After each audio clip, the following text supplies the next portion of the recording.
আমাদের মধ্যে এমন অনেকেই রয়েছে যারা কারো কাছ থেকে টাকা ধার নিয়েছে অথবা দোকান থেকে বাকিতে কোনো জিনিস নিয়েছে, কিন্তু পরে সেই পাওনা আর পরিশোধ করছে না। কখনো অভাবের কারণে দেরি হয়, আবার অনেক সময় এমনও দেখা যায় টাকা থাকা সত্ত্বেও ফেরত দিচ্ছে না, টালবাহানা করছে, ফোন ধরছে না বা বিভিন্ন অজুহাত দিচ্ছে। কিন্তু আমরা কি কখনো ভেবে দেখেছি, যদি একজন মানুষ এই ঋণ বা মানুষের হক আদায় না করেই মারা যায়, তাহলে তার কি পরিণতি হতে পারে? ইসলামে মানুষের হক কত ভয়ঙ্কর! আল্লাহ তাআলা অনেক গুনাহ তার ইচ্ছায় ক্ষমা করে দিতে পারেন, কিন্তু বান্দার হক বা মানুষের পাওনা অত্যন্ত কঠিন বিষয়।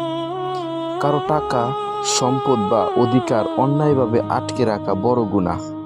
বিশেষ করে সামর্থ্য থাকা সত্ত্বেও পাওনা পরিশোধ না করা অত্যন্ত মারাত্মক অপরাধ। ঋণ নেওয়ার ব্যাপারে ইসলামের শিক্ষা। ইসলাম মানুষকে প্রয়োজনে ধার নেওয়ার অনুমতি দিয়েছে, কিন্তু সেই সাথে দ্রুত তা পরিশোধ করার কঠোর নির্দেশ দিয়েছে। রাসূলুল্লাহ সাল্লাল্লাহু আলাইহি সাল্লাম বলেছেন, মান আখাযা আমওয়ালান নাস ইউরিদু আদাআহা আদাল্লাহু আনহু ওয়া মান আখাযা ইউরিদু ইতলাফাহা আতলাফাহুল্লাহ। অর্থাৎ, যে ব্যক্তি মানুষের সম্পদ ফেরত দেওয়ার নিয়তে গ্রহণ করে, আল্লাহ তার পক্ষ থেকে তা আদায় করে দেন। আর যে ব্যক্তি নষ্ট করার নিয়তে গ্রহণ করে, আল্লাহ তাকে ধ্বংস করে দেন। অর্থাৎ, যার নিয়ত ভালো, আল্লাহ তার জন্য সহজ করে দেন। আর যে প্রতারণা বা আত্মসাদের উদ্দেশ্যে মানুষের টাকা নেয়, তার জন্য রয়েছে ধ্বংস। ঋণের বিষয়টি কত গুরুতর! অনেকেই মনে করেন কিছু টাকা তো পরে দিলেই হবে, কিন্তু ইসলাম বিষয়টি অত্যন্ত ভয়ঙ্কর। রাসূলুল্লাহ সাল্লাল্লাহু আলাইহি সাল্লাম বলেছেন, নাফসুল মুমিনি মুআল্লাকাতুন বিদাইনিহি হাত্তা ইউকদা আনহু। অর্থ, মুমিনের আত্মা তার ঋণের কারণে ঝুলন্ত থাকে যতক্ষণ না তা পরিশোধ করা হয়। অর্থাৎ, মৃত্যুর পরও ঋণের হিসাব থেকে মানুষ মুক্ত হতে পারে না যতক্ষণ না পাওনা আদায় হয়। টাকা থাকা সত্ত্বেও ঋণ পরিশোধ না করা। আজকাল অনেকেই সামর্থ্য থাকা সত্ত্বেও পাওনা পরিশোধ করে না, কিন্তু এটা শুধু খারাপ আচরণ নয়, বরং জুলুম। রাসূলুল্লাহ সাল্লাল্লাহু আলাইহি সাল্লাম বলেছেন, মাতলুল গনিয়্যি যুলমুন। সামর্থ্যবান ব্যক্তির ঋণ পরিশোধের টালবাহানা করা জুলুম। অর্থাৎ, যার টাকা আছে, সক্ষমতা আছে, তারপরও সে পাওনা দিচ্ছে না, সে একজন জালিম। যদি ঋণ পরিশোধ না করেই মারা যায়, এটাই সবচেয়ে ভয়ঙ্কর বিষয়।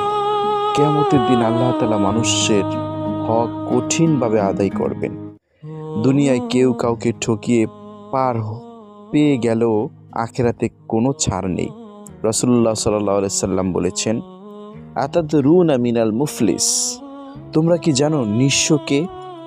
সে এমন ব্যক্তি যে কিয়ামতের দিন নামাজ, রোজা ও নেক আমল নিয়ে আসবে, কিন্তু সে কারো সম্পদ ভক্ষণ করেছে। তখন তার নেক আমল থেকে তাদেরকে দেওয়া হবে। নেকি শেষ হয়ে গেলে তাদের গুনাহ তার উপর চাপিয়ে দেওয়া হবে।